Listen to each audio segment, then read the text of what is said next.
Ang lungkot mga bossing na we are in this situation na we are being led by someone na alam mo yun, we are being led by someone na talagang parang walang pakialam talaga sa pamilya, walang values ng magandang pamilya.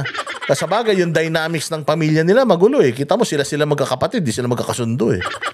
Hindi ba? Yung walang good morals, alam mo yun. O, kaya yun ang pinaka-sad part nitong balitang ito. But anyways, dito naman tayo sa isang balita. Sa isang balita naman tayo kung saan si Risa Ontiveros ay inihalin tulad ni Marcoleta sa isang bobong isda. Alam nyo ba ng pinakabobong hayop isda? Pinakabobong hayop ang isda. Mantakin mo sa sobrang bobo nila. Ang laki-laki ng karagatan. Nahuhuli pa rin sila ng mga mangingisda. Sa sobrang tanga nila, pwede naman silang lumangoy sa ilalim para hindi sila mahuli. Kasi syempre, pagka parang tao din yan, nag-uusap-usap din mga isda, di ba?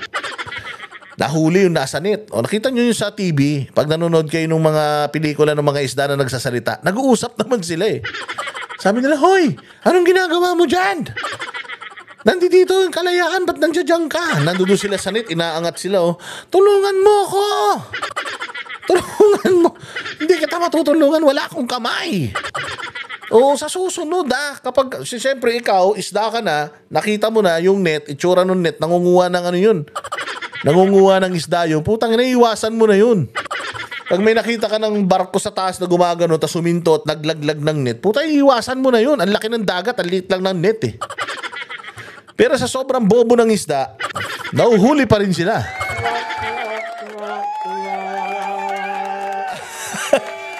At putay na si Risa Ontiveros doon inalintulad ni Marcoleta. Inalintulad niya si Risa Ontiveros sa isang pulpul na isda.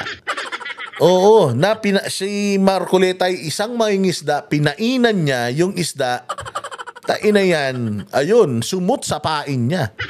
Hayop naman talaga. At mainit na mainit kasi itong issue na to. Pero alam nyo, pag sinabing utak isda ka, buto magalit ka. Alam mo ba ang utak ng isda, hindi attention span yung memory nila, maikli. Mabilis sila makalimot. Kaya nga, galit na galit yung kaibigan ko, tinawag ko siyang, putang ina utak, goldfish ka. Kasi daw, according to science, yung goldfish, daw yan? Parang mali-mali. Yung mabilis makalimot. Sinabi mo lang ngayon, mamaya nakalimutan na. Sinabi na, bawal ka pumunta dyan, tanga, mahuhuli ka na mangingisda dyan. Magagawin niya pa rin kasi nga, engot. So ngayon, itong usapin na to ay patungkol doon sa pagkakamali ni Risa Ontiveros. Kasi ang hilig ni Risa Ontiveros na magsabi na fake news, fake news, fake news. Napakahilig niya sa ganun. Pero ang hindi niya alam, siya talaga yung fake news peddler. Kaya nga naglalabasan lahat ng mga kapalpakan niya lately, lahat ng mga di umano ay bumaliktad na mga testigo niya na nagpapatunay na talagang ugali ni Madam di umano ang magbayad ng mga witnesses. So kinutya pa ni Marcoleta dito si Risa Ontiveros na ang tagal mo ng senador. Hanggang ngayon, nakadepende ka pa rin sa tablet, nakadepende ka pa rin sa index card na binibigay ng mga staff mo. Di sana hindi ka na lang tumakbo dyan. Mascot ka lang pala. Wala ka naman palang utak talaga. Dito kasi sinasabi ni Marcoleta, pinakita ni Marcoleta kung papaano niya tinimbog, kung papaano niya hinuli si Risa Ontiveros sa kanyang kapalpakan. Kabago-bagong senador ni Marcoleta, alam niya na kung paano manghuli ng tanga sa Senado. Pakinggan ninyo itong napakagandang diskusyon na ito ni Marcoleta kinaumagahan matapos yung pagkapanalo. Actually, hindi naman nanalo talaga. Matapos na ma-archive yung impeachment complaint kay VP Sara. Ng isang napakalaking milagro. Yung Supreme Court, 8 sa kanila, ni-reverse ang sarili. Bumaliktad. 8. Sinasabi niya kasi 180 degrees. may pagkakataon kanya namang nag-reverse unanimous. Naku, may nawang mali dyan, Sen, ha? Meron Ay, pong nawang mali. hindi ako kumibo doon. Kasi, kumbaga sa, alam mo yung Jen, tayo kasi magsasaka Jen. Opo, Ang magsasaka, kung minsan, nagiging ano rin, manging isda. okay. Magkahalo yun Kasi pagkatapos mo maitanim yan, may mga isdang ano Tama. May variety na kayo ng palay na hindi ka mag-isda ng hito kaya dalag. Para mahuli mo ngayon, meron kang silo. Hindi ko kasi alam sa Tagalog yung sa Kapampangan ang tawag namin balisasa. Balisasa? yung balisasa, isang ginawang pangsilo ng isda yun. Opo. Iuumang mo sa tubig yan. Lalo na yung medyo umaagos yan. Ngayon, yung isda, meron siyang option na pumasok. Matetempt siya na pumasok Kasi maglalagay ka ng ano doon. Yes po. Okay. So, pero may option siya, ha? Papasok kaya o hindi? Ganun ko tinitingnan yung kahapon.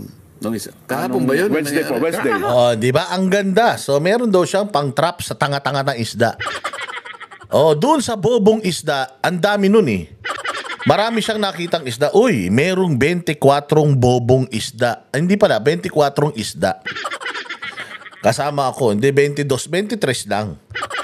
Merong 23 na isda kasi siya yung isa 23 na isda, nakita niyo paano ko hulihin to. Putay na to, matatalino to ang ginawa niya, sabi niya, ate, alam ko na. Gagawa ako ng trap. At itong trap na to, putang ina yung mga tanga lang ang mahuhuli rito. Mga tanga, madami yung in-expect niya. Mga bobo lang ang mahuhuli nito. Sigurado ako. Kung sino yung pinakatanga sa mga isda na yan na paikot-ikot dyan, tayo na, sushoot dito. Sabi niya, ayun. Alam niyo ba kung sino yung tanga na yun? Yung nag-iisang tangang isda. Putang ina, totoo yan. Yung isdang tanga. Si Risa Ontiveros. Shumot siya dun sa ano na yun. Sa balisasa na yun. Kasi nakaganon yun Pag pumasok ka, di ka na makakalabas. Putang ina, kahit magpaikot-ikot ka, kahit kumanta ka ng I Will Survive at saka ng Dancing Queen, hindi ka na makakalabas doon. So, sumot ka isa-isa. Kasi, nung sinabi nito ni Marcoleta na wala pa sa history, wala pa. Si Soto, si Kiko, si Bam, at yung iba pang mga senador, hindi nila challenge yung sinabi ni Marcoleta. At alam nila na si Marcoleta to. Magaling to, hindi ito gagawa ng istorya. Sanay kasi si Risa na gumagawa ng istorya. Kaya, sabi ni Risa, ay imposible. Imposible na wala ni isa. Sa tagal na ng Supreme Court, ang Supreme Court, mag-100 taon na yata. Sa tagal-tagal na ng Supreme Court, imposible na wala pang ganyan. Meron yan, sigurado. Putang na, research. Research yung mga ulol. Ayun na yun. Yun na yun sinasabi ni Marcoleta na yung ginawa nilang yung sinabi niyang wala pa ni isang beses, yun na yung pain niya. Hindi muna sinabi ni Marcoleta kung ano yung qualities na meron itong babasura ng Supreme Court ngayon. Kasi merong tatlo, ganyan, tatlo. Merong tatlo na qualities yung unanimous decision na yun. Na kung meron man kahalintulad, siguradong wala yung tatlo na yun. Kasi yung tatlo daw na yun, yun yung pako na puta hindi mo kayang bunutin.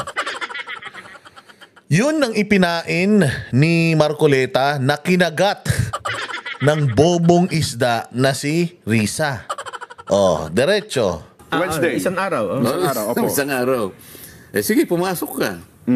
Akala yung pumasok, yung balisasa dyan, pagpasok mo ron, madaling pagpasok hindi ka makalabas. Kaya lang nakaganon yun yung parang pagpasok mo, pag nakaano na yun, kahit anong gawin mo doon, hindi ka na pwedeng lumabas. One way. Tignan mo nangyari ngayon.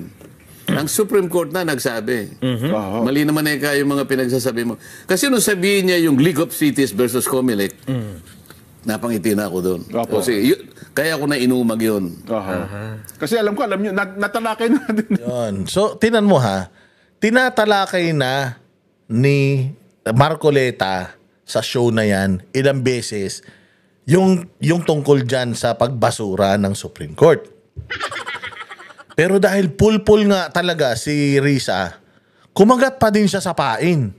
Malamang si Bam, si Kiko, si Tito at saka si Panpilo Lacson, malamang ayaw nilang i-challenge yung statement ni Marcoleta because they know how good Marcoleta is. But minsan kasi ang isang bobo na tao, feeling niya siya yung pinakamatalino sa lahat eh. 'Di ba? Nakikita nyo, minsan may mga kaibigan kayo na siya na ngayon pinakatanga. Pero siya yung pinakamakapalang muka. Alam mo ba't makapalang muka niya? Feeling niya siya yung pinakamagaling, leader, siya yung tinatangkilik sa inyo. Merong ganun talaga sa isang grupo. At yun si Risa, sa sobrang tanga niya, feeling niya, lahat ng iniisip niya, putang ina, bright idea. Hindi niya alam na may mas matalino sa kanya, katulad ni Marcoleta. Pinainan siya, mantakin mo, kumagat. At tapos, ang masaklap, binigyan ka ng source. Tapos, ang source mo, ChatGPT. Putang ina niyan. AI yan eh. Alam mo, pwede magkamali yan. Hindi ba? Mas maganda kung yung research, ikaw mismo gumawa. At yung research, kinuha mo sa mas reliable kasi ang ChatGPT is a guide. Ang ChatGPT, kumukuha lang yan ng kung ano yung mga available na information sa internet during that time na tinanong mo siya. Pwede siyang magkamali. Pero kung ginawa mo yung due diligence mo, ikaw mismo yung nag-research, di ba magagaling naman mga abogado mo, hindi kayo gumamit ng AI. Yung AI sana, ginawa niyo lang guide, pero kailangan naghanap pa rin kayo ng chinek nyo mismo sa Supreme Court website, hindi ba? Eh di sana hindi kayo hindi kayo nagmukhang gunggong na galunggong. Kaya lang sa sobrang yabang tanga neto ni Risa, ayan na nangyari. tatlong beses nagkabali-baligtad yun. At merong nag-dissent doon. Hindi unanimous yun. Ayun. Tingnan mo ngayon. At saka ngayon, pinipilit niyang magpaliwanag. Kumbaga sa isda, sabi ko nga sa inyo, nahuli ka na ng balisasa, kahit ano pang gawin mo magpaikot-ikot, wala ka nang lalabas. Nasa sayo. Hindi, ang katwiran ho niya ngayon, Sen, ay mabuti na rin niya yung umaamin na pagkakamali, at least na itatama. Hindi kasi yun yung sinasabi niya, mabuti na yung umaamin. Hindi tayo lahat immune. Hindi, ikaw lang ang hindi immune. Ang feeling mo immune ka sa pagkakamali, feeling mo lahat ng sinasabi mo tama. 'Di ba? Si Risa Ontiveros lang naman yung ganun, na feeling niya hindi siya nagkakamali. Ngayon nagkamali siya, Supreme Court pa mismo sa kanya. Nakakadiri yun. Nakakahiya yun. Putang ina niya, nakakahiya yung maging ganyan, yung mapunta ka sa ganyang sitwasyon. Kasi senador ka eh. Mantakin mo, kinurek ka ng co-equal body dahil bida-bida ka. Tingnan nyo kung gaano kakapalang mukha niya. Did she apologize? Hindi. Inano niya ba to? Parang tinake niya ba to negatively on herself? Hindi. Kasi nga bobo eh. Pag bobo ka, hindi ka nagkakamali. Pag bobo ka, ikaw ang pinakamagaling. So kahit mali na yung ginawa mo, palalabasin mo na parang tama pa rin yun. At least ako nagkakamali, nagsosorry, di ba? Actually, hindi nga ako nagsorry. At least ako, inaamin ko na nagkamali ako, but I will not say sorry for my mistake. Kahit na pinasasweldo ko ng taong bayan para sana gamitin ko utak ko, pero hindi, ginamit ko ChatGPT. Walang iyan na yan. Bobo ka na nga, hindi mo kayang magsalita on your own nang walang binabasa. Bobo ka pa na ginamit mo AI para ipang debunk mo dito sa magaling na abogado. Na ang pinagbabasihan, experience, hindi mo ba nakikita si Marcoleta walang hinahawakan na papel na binabasa? Ibig sabihin, he knows what he's doing. If ikaw hindi ka sigurado doon sa isasagot mo sa kanya, might as well manahimik ka na lang, pero bida-bida eh. Kailangan makapag-grandstanding eh. Ang problema, magaling si Marcoleta at nahalata natin kung gaano kabobo si Risa. Tama. Naitama yung kanyang pagkakamali. Na umamin sa pagkakamali. Pero nanatiling mali. Sa mga tweet, sa pag-amin mo ng tama ngayon. Nang mali. Pag-amin niya ng mali. Papayag ka ngayon doon sa sinabi ko na wala pang nangyari na ganon. Papayag ka. Dapat aminin mo na yung sinabi ko, wala pa akong nakita sa tagal ng pagiging abogado ko. Wala pa ako nakitang ganyan. Isip-isipin mo, nandun yung tatlong karakter na talagang kinatatakutan ng isang abogado. Isip-isipin mo, sasabihin sa iyo ng korte, unconstitutional. Nako, yun lang pa. Mabigat lang. Dito lang talagang palagay ko Bagsak ka na dyan. pati kaluluwa mo, mawawala yun Meron Pangalawa, Yan, doon pa lang daw, mawala yung kaluluwa. Walang kaluluwa yan si Risa Walang kaluluwa yan. Puta, pag tumingin, parang vampira yan. Parang vampira yan. Pag tumingin sa salamin niya, walang reflection siguro yan. Walang kaluluwa yan. ab initio. Yan, una bes, wala kang pakalan niya, wala kang... Dalawa na. Opo, Pagkatapos sinabi niya, violative of due process. Ay, yun ang matindi. Mag-EMR ka pa riyan? Oo, meron pa pang-apat. Immediately executory. Kaya nga, dito pa lang sa tatlong ito, patay na Ab initio immediately executory na yun. Sasabihin niya ngayon na, hindi ka niya may pagkakataon. Ngayon, yung pag-amin niya na mali siya, babalik tayo doon sa sinabi ko. Wala pa ako nakitang ganyan. Dapat aminin niya rin. Tama si Sen Marcoleta. Opo. Kaya, yun naman ang gusto kong sabihin niya. Mukhang hindi po, Sen. Mukhang meron pa. Wala, hindi. Aamin ba si Risa sa pagkakamali? Sa kanya, siya lang ang pinakamagaling dyan sa Senado. Kahit na bistado mo na hindi naman siya nag-iisip ng lahat ng mga pinagsasabi niya dyan. Mabuti pa nga si Lito Lapid, hindi nagpapanggap na matalino katulad ni Risa. Si Lito Lapid, nakaupo lang siya. At least, hindi siya nagsasalita doon na nagpapanggap na tali-talinuhan. Pero ang mga gumagawa naman ng lahat ng mga sinasabi niya, yung mga staff lang din niya. Hindi ba? Di sana yung mga staff mo na lang ang pinatayo mo dyan. Baka mas madali pa silang nakakasagot sa mga bagay-bagay. Mantakin mo, ang tagal na nung challenge ni Marcoleta na wala pa akong nakikita ang ganito, ganyan. Ang tagal na nung challenge niya, hindi man lang ilang oras bago sumagot si Risa Ontiveros dun sa challenge na yun, palpak pa. Putang ina, talong yung pinagbasihan niya. Mantakin mo meron siyang sinight na kaso, dalawa. Yung isa, yung League of Cities, palpak. Yung pangalawang sinasight niya, putang ina, alam niyo pinag-uusapan doon? Talong. Oo, talong. Yung kaso na yun ang pinag-uusapan, talong. Anak ng tokwa naman, ibabase mo yung kaso ng talong sa kaso ng impeachment na merong tatlong qualities na kinatatakutan ng mga abogado. Pakinggan nyo si rito, Marcoleta. Sa mga hinahanap ko meron siyang statement Meron siyang statement ba dyan?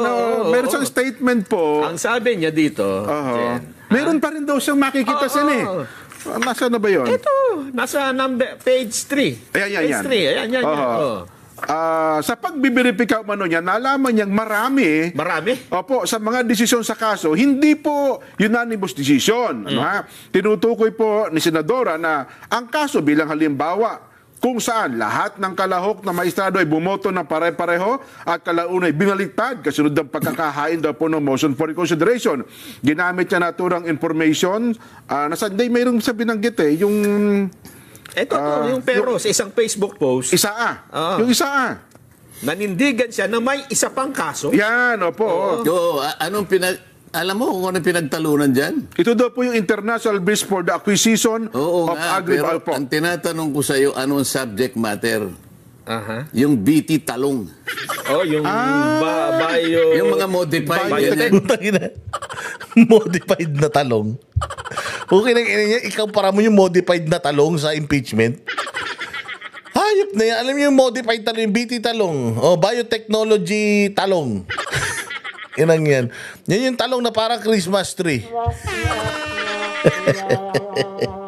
Utangin na dyan. Gaga po siya. Mantakin mo, ihalin tulad mo yung talong sa impeachment. Let's say for example, ito 15 bumaliktad. Pucha, ang daling bumaliktad dyan. Bakit? Talong yung pinag-uusapan Talong yung pinag-uusapan. Puta dito, impeachment ang pinag-uusapan na may qualities nung tatlong kinatatakutan ng mga abogado, tatlo. Pucha, paano babaliktad ang rito? Ang Supreme Court dito? Ang sabi, at least meron. Oo, meron. Pero sabi nga nito ni Marcoleta, hindi. Magkaiba yan. Tayo na mo, mas marunong ka pa sa akin, abogado ko. Ikaw, wala ka namang credentials. Wala ka namang silbi. Bioengineered. Kaya nga ang tanong ko, ang pinag-uusapan ba niyan kako? Nandoon yung tatlong karakter na pinag-uusapan natin. Unconstitutional, violative of due process, Wala naman due process. No. void ab initio, o pinag-uusapan lang talong. BT talong palang issue doon. Yung BT talong yan eh. Oho. Kasi nga, yung iba, teka, alam mo yung mga modified Organism. yung iba doon ayaw kumain na. So, sabi niya gano'n, yung constitutional right namin ayaw kumain nun. Okay, so, sige, palagay mo, nandun ang unconstitutional. Di ba? O yung violative of due process, immediately executory. Kaya sinasabi ko, hindi akmang-akma lang yung sinasabi niya. Talaga to si Risa kasi. Puros kayo kabalbalan eh. Ang boses ng masa hindi natatakot. Katotohanan lang, di kami nalulunod. Walang bahid ng sismis, lahat ay totoo. Kahit sino ka pa, pag mali ka babanatan ka. Walang pinipili kulay, wala kaming kinikilingan. Basta para sa bayan, kami lalaban. Pagdama palakpakan, pag mali banatan. Di matitinag, di matatakot, para sa bayan tuloy ang sigaw. Sa harap ng kamera, walang halong takot. Mga baluktot, lahat kayo'y tutumba.